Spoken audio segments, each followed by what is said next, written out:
শিক্ষাই জাতির মেরুদণ্ড। এই কথাটির সাথে, এই বাক্যটির সাথে আমরা অজস্রবার পরিচিত হয়েছি। এই কথাটা আমরা অসংখ্যবার শুনেছি। একটা মানুষ শান্তিপ্রিয়, সুন্দর, আদর্শিক, নৈতিক এবং মানবিক এই সকল গুণের অধিকারী হয়ে তৈরি হওয়ার জন্য সবচাইতে গুরুত্বপূর্ণ ভূমিকা পালন করে শিক্ষা। এই শিক্ষাটা আমরা আমাদের দেশে প্রাতিষ্ঠানিকভাবেই খুব বেশি পেয়ে থাকি। আমরা আমাদের সবার পরিবার একইভাবে একই রকমই নয়, আলাদা আলাদা পরিবার থেকে উঠে আসা। তবে যে মানুষ হোক না কেন, যে কোনো স্থান থেকে উঠে আসুক না কেন, সেই মানুষটাকে সুন্দর একটি জীবন দিতে পারে, সুন্দর একটি জীবনের সাথে পরিচয় করিয়ে দিতে পারে শিক্ষা। আর সেই শিক্ষাটা হচ্ছে আমাদের প্রাতিষ্ঠানিকভাবে যে শিক্ষা নেওয়া হচ্ছে সেখান থেকেই পাওয়ার কথা। তবে আমাদের দেশের যে কারিকুলাম, শিক্ষা ব্যবস্থা, প্যাটার্ন অথবা একটা ক্যাটালগ শিক্ষার জন্য দিয়ে থাকে, সেই ক্যাটালগ দিয়ে আদৌ কি এমন মানুষ তৈরি করা সম্ভব যে মানুষের প্রতি সমাজ আস্থা রাখতে পারে, কোনো মানুষ মানুষের বিশ্বাসের প্রতীক হয়ে উঠতে পারে? কোনো একটি রাষ্ট্র নিঃসন্দেহে তাকে রাষ্ট্রের যে কোনো বিশ্বাসের দায়িত্ব তার হাতে অর্পণ করতে পারে? কখনোই না। আমাদের দেশের যে শিক্ষা ব্যবস্থা রয়েছে, যে কারিকুলাম রয়েছে, এটা দ্বারা একজন আদর্শিক মানুষ তৈরি করা তো থাক দূরের কথা, একটা জাতি ধ্বংসের জন্য যথেষ্ট বলে মনে করছি। আমরা বিগত দিন থেকে আজ পর্যন্ত আমরা যে শিক্ষা ব্যবস্থা আমাদের দেশে পেয়েছি, যে শিক্ষা ব্যবস্থা প্রণয়ন হয়েছে, সেই শিক্ষা ব্যবস্থার দ্বারা শুধু প্রতিষ্ঠান থেকে সার্টিফিকেট দেয়া আর সার্টিফিকেট নেওয়া ছাড়া এবং একটি ব্যবসায়িক প্রতিষ্ঠান রূপে গড়ে উঠেছে। যে একজন ছাত্রকে কোন ধরনের শিক্ষা দিলে পরে সেই মানুষটা সমাজের জন্য হুমকি হবে না, রাষ্ট্রের জন্য হুমকি হবে না এবং কোনো মানুষের জীবনের জন্য কাল হবে না, এই ধরনের শিক্ষা আজও আমাদের দেশের প্রতিষ্ঠানগুলো, শিক্ষা প্রতিষ্ঠান থেকে আমরা দিতে পারছি না। এমনও স্টুডেন্ট রয়েছেন পড়াশোনা না করেও অনেক ভালো রেজাল্ট নিয়ে তিনি সার্টিফিকেট পেয়েছেন। আমাদের দেশের শিক্ষা ব্যবস্থায় না আছে কঠোরতা, না আছে নিয়ম নীতি। আমাদের দেশের এই শিক্ষা ব্যবস্থাকে সুন্দর তখনই করা যাবে যখন এই শিক্ষার সাথে আমাদের আদর্শিক শিক্ষার সাবজেক্টিভ রুলস গুলো অ্যাডজাস্ট করা যাবে। একজন শিক্ষক, আমরা ছোট সময় দেখেছি যে একজন শিক্ষক তার আদর্শ থেকে শিক্ষকের আদর্শিক ভূমিকায় অবতীর্ণ হতেন। যখন ক্লাসে পড়াতে আসতেন, ক্লাসেই সেই পড়াটাকে বুঝিয়ে দেওয়ার চেষ্টা করতেন, যেন তার বাসায় গিয়েও পড়তে না হয়, এমনকি দ্বিতীয়বার তাকে যেন অন্য কারো কাছে শরণাপন্ন না হতে হয়। এবং নিজের সন্তানের মতো করে রাগ, অভিমান, শাসন, ভালোবাসা দিয়ে তারা প্রতিষ্ঠানের স্টুডেন্টদের সাথে তাদের সময়গুলো সাজিয়ে নিতেন। এবং ক্লাসগুলো শেষে তারা প্রতিষ্ঠান থেকে বের হওয়ার পরে দেখা যেত তারা জাতির জন্য, একজন রাষ্ট্রের জন্য বিশ্বাসী মানুষ হয়ে উঠেছেন, যাদের দ্বারা রাষ্ট্র এবং সমাজ এবং ব্যক্তিগত সবকিছু থেকেই কল্যাণ কামনা করা গিয়েছে, কল্যাণের আশা। আমরা এমন একটি শিক্ষা ব্যবস্থা চাই যেখানে আদর্শিক শিক্ষক প্রাইভেটের আশায় ক্লাসে শিক্ষা দিবেন না। এমন একজন শিক্ষক চাই যে ব্যক্তি ছাত্রীকে নিয়ে অশালীন তার মাথায় ছক আটবে না, যে শিক্ষক শিক্ষিকা মিলে প্রেমের আসর জমাবেন না, স্কুলে এমন কোনো আচরণবিধি করবেন না যে আচরণবিধি করার পরে, যে এমন কোন আদর্শ সেই ব্যক্তি স্কুলে প্রতিষ্ঠিত করার পরে শিক্ষককে ছাত্ররা ব্যাট দিয়ে পিটিয়ে মেরে ফেলবেন না। আজ অসংখ্য শিক্ষকের ভিড়েও আমরা একজন আদর্শ শিক্ষক খুঁজে পেতে খুব কষ্ট হচ্ছে। আজ এনটিআরসি সহ যে শিক্ষক নিয়োগ প্রক্রিয়ার যে আমাদের দেশের দায়িত্বশীলরা রয়েছেন তাদের মুখ থেকে আজ উঠে আসে, আমরা শিক্ষকের মহান শিক্ষক আজ খুঁজে পাচ্ছি না, এবং শিক্ষা ব্যবস্থার জন্য যেমন শিক্ষক দরকার সেই মানের শিক্ষক আমরা আজ প্রতিষ্ঠানে দিতে পারছি না। আমাদের শিক্ষা রয়েছে, আমাদের অর্জন রয়েছে, আমাদের অনেক বড় বড় বড় স্কিল রয়েছে, কিন্তু আমাদের আদর্শিক মূল্যবোধ, মানবিক মূল্যবোধ, নৈতিক মূল্যবোধের অবক্ষয়ের কারণে আমরা এক একজন নামে শিক্ষক হলেও আমরা আজ ভয়ঙ্কর একজন মানুষ হিসাবে আমরা আবির্ভাব হয়েছি। আমাদের এই শিক্ষা প্রতিষ্ঠানগুলোতে সবার আগে প্রয়োজন শিক্ষকদেরকে আদর্শিক শিক্ষার একটি আনুষ্ঠানিক পাঠশালায় ভর্তি করে হলেও তাদেরকে আদর্শিক শিক্ষাটা পরিপূর্ণভাবে দেয়া এবং সে অনুযায়ী শিক্ষা প্রতিষ্ঠানগুলোকে পরিচালনা করা। এরকমটা যদি না হয় আমাদেরকে আরো বেশি দুর্দিন দেখতে হবে। আমাদের শিক্ষা প্রতিষ্ঠান থেকে এক সময় আমরা দেখেছি 100 স্টুডেন্ট পরীক্ষা দিলে পরীক্ষাটা এত সুন্দর এবং নির্ভেজাল এবং নিরপেক্ষ হয়েছে, যেখানে অনিয়ম হয়নি, এবং সেখান থেকে 10 জন স্টুডেন্ট, 20 জন স্টুডেন্ট তারা উত্তীর্ণ হয়েছেন। সেই সময়টা আমরা দেখেছি যে 1 শতাধিকের মধ্যে 20টি ছেলে যারা ভালো ফলাফল করে পাশ করেছেন তারা যথেষ্ট মেধাবী ছিলেন, আদর্শিক ছিলেন এবং ভদ্র ছিলেন। সমাজ, অন্য পরিবার ওই ছেলেটার সাথে তার সন্তানকে মেশার জন্য উদ্যত করত, তাকে পরামর্শ দিতেন। আজ সেই ছেলে তৈরি হচ্ছে না, অহরহ ভালো রেজাল্ট নিয়ে আমরা আমাদের ক্লাসগুলো ওভারকাম করছি, কিন্তু আমাদের মধ্যে মনুষ্যত্ববোধ এবং মানবিকতা আমরা বিলীন করে দিয়ে আমরা প্রতিনিয়ত সার্টিফিকেটের পাশাপাশি, শিক্ষিতর পাশাপাশি একটা ভয়ঙ্কর অমানুষ হিসাবে আমরা গড়ে উঠছি। যে আমাদের শিক্ষা আছে, তবে আমরা এতটুকু জ্ঞান অন্বেষণ করতে পারিনি যে আমাদের কি শিক্ষা, আমাদের কি কথা বললে, কি কাজ করলে আমাদের শিক্ষার মান ক্ষুণ্ণ হয়। আমাদের দেশের শিক্ষামন্ত্রীকে আজকের শিক্ষার্থীরা গালি দিচ্ছে, এমন অশালীন ভাষায় কথা বলছে যেটা কখনো আশা করা যায় না। এই পর্যায়ের শিক্ষার্থী আমরা তৈরি করছি প্রতিষ্ঠান থেকে। আমাদের ঢাকা ইউনিভার্সিটি বাংলাদেশের সবচাইতে বড় বিদ্যাপীঠ, সেখান থেকে এমন এমন স্টুডেন্ট তৈরি হচ্ছে যারা বাংলাদেশের সবচাইতে বড় বড় ক্রাইমের সাথে জড়িত হয়েছে, কিন্তু এটা হওয়ার কথা ছিল না। ঢাকা ইউনিভার্সিটির পর্যন্ত একটা ছেলে পৌঁছতে এত বেশি সুন্দর আদর্শের অধিকারী হবে, এত বেশি সুন্দর শিক্ষা লাভ করবে যে যে কোনো স্তরে, যে কোনো জায়গায় তাকে রাখলে সে ব্যক্তিকে নিয়ে প্রশংসা করা যায়, এমন একজন মানুষই সে ব্যক্তি তৈরি হওয়ার কথা।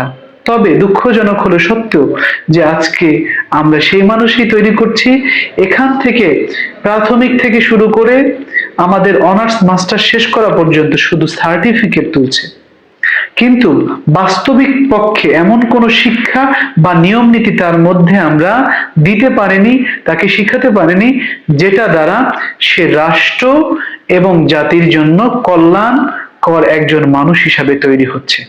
শিক্ষা অঙ্গনের সাথে ওতপ্রোতভাবে রাজনীতি জড়িয়ে যায়, শিক্ষার্থীদের সাথে রাজনীতি জড়িয়ে যায়, শিক্ষার মধ্যে রাজনীতি জড়িয়ে যায়, তাহলে কখনোই সেই শিক্ষা প্রতিষ্ঠান থেকে একজন ভালো মানুষ তৈরি করা সম্ভব নয়। আমাদের দেশের কারিকুলাম নিয়ে কথা বলছিলাম। আমাদের দেশের যে শিক্ষা ব্যবস্থার জন্য যে কারিকুলাম প্রণয়ন করা হয়েছে, সেই কারিকুলাম আমাদের দেশের কখনোই কোনো কাজে আসে না। আমাদের দেশের বুয়েট থেকে ইঞ্জিনিয়ার তৈরি হচ্ছে এবং সে ইঞ্জিনিয়ার দিয়ে আমাদের দেশের জন্য কাজ করানো যাচ্ছে না, অন্য দেশ থেকে ভাড়া করে নিয়ে এসে আমাদের দেশের জন্য কাজ করাতে হচ্ছে।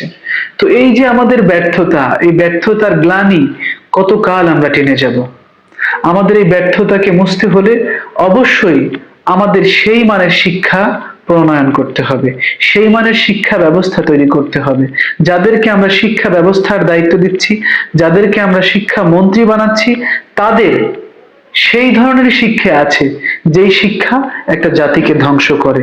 সেই ধরনের কারিকুলাম তারা তৈরি করে যেই কারিকুলাম দিয়ে একটা মানুষকে অমানুষ হিসাবে পরিণত করে। একটা শিক্ষা প্রতিষ্ঠানকে রাজনৈতিক অঙ্গনে পরিণত করে। এটা হচ্ছে আমাদের শিক্ষা মন্ত্রীদের সাফল্য। এই সাফল্য আমাদের দেশের জন্য মহামারী আকার ধারণ করছে। তবে এটা থেকে আমাদেরকে ফিরে আসতে হবে। এছাড়াও অসংখ্য কথা রয়েছে, আমাদের শিক্ষা ব্যবস্থা নিয়ে বহু কথা রয়েছে, যেগুলো বললে ঘন্টার পর ঘন্টায় সময় পার হবে। তবে আমাদের শিক্ষা ব্যবস্থার দুর্নীতির কথা হয়তো থেকেই।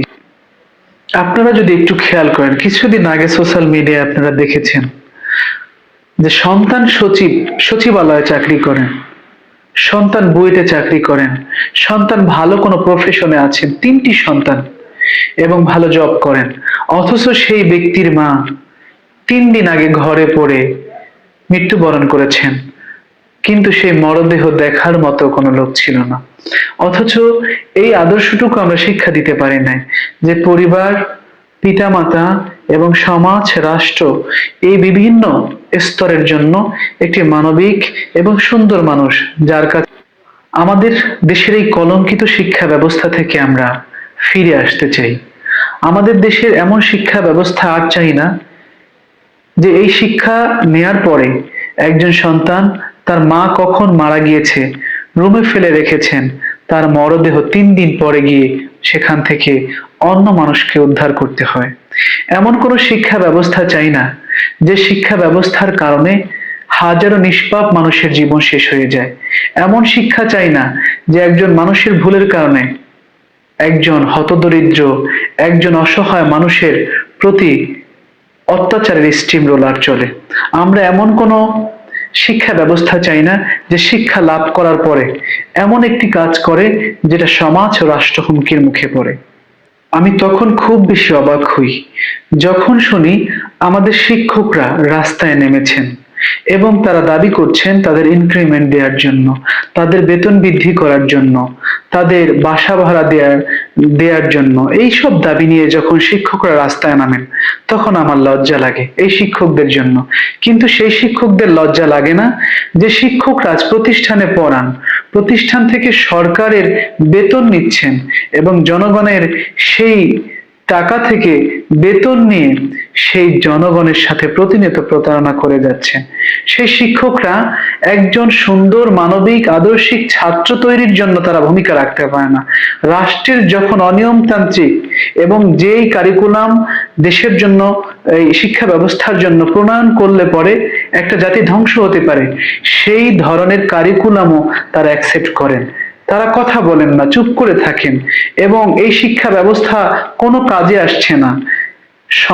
সময়ের পর সময় পার হওয়ার পরেও তারা এই সত্য কথাটা বলতে ভয় পান, এই জন্য যে তার বেতন বন্ধ হয়ে যাবে, অথবা সে ব্যক্তি বিপদে পড়তে পারেন, অথবা কোনো ঝামেলায় পড়তে পারেন।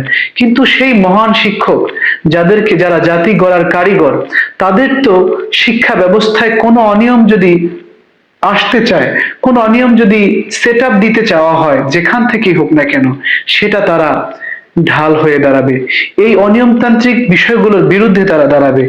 কিন্তু তারা তখনই দাঁড়ায় যখন তাদের বেতন প্রয়োজন হয়, যখন তাদের ইনক্রিমেন্ট প্রয়োজন হয়, যখন তাদের বাসা ভাড়া প্রয়োজন হয়, তখন তাদের দাওয়া দাবি করতে গিয়ে ট্যাঙের সামনে বুক পেতে দিতে দ্বিধা হয় না। কিন্তু এই রাষ্ট্রের জন্য, রাষ্ট্রের বেতন খেয়ে বছরের পর বছর একটা সুন্দর সমাজ উপহার দেওয়ার জন্য, একটা সুন্দর জীবন, একটা ফুটন্ত ফুলের মতো একটা ছেলে, একটা মেয়ে আপনার কাছে পড়াশোনার জন্য, মানুষের মতো মানুষ তৈরি করার জন্য আপনার হাতে তুলে দেওয়া হয়েছে, কিন্তু আপনি সেই স্টুডেন্টের এখন প্রেমিক হয়েছেন, প্রেমিকা হয়েছেন। আপনি একজন শিক্ষক হিসেবে বাবার ভূমিকায় থাকার কথা, আপনি একজন মহান শিক্ষকের ভূমিকায় থাকার কথা, কিন্তু আপনি ক্লাসে পড়াশোনা পাঠদান না করে আপনি প্রাইভেটের সেই স্তরে নিয়ে যাওয়ার জন্য ক্লাসে এটাই বুঝিয়ে দেন যে প্রাইভেট ছাড়া তোমাদের আসল শিক্ষা নেওয়া সম্ভব নয়। এরকম অসংখ্য দুর্নীতি।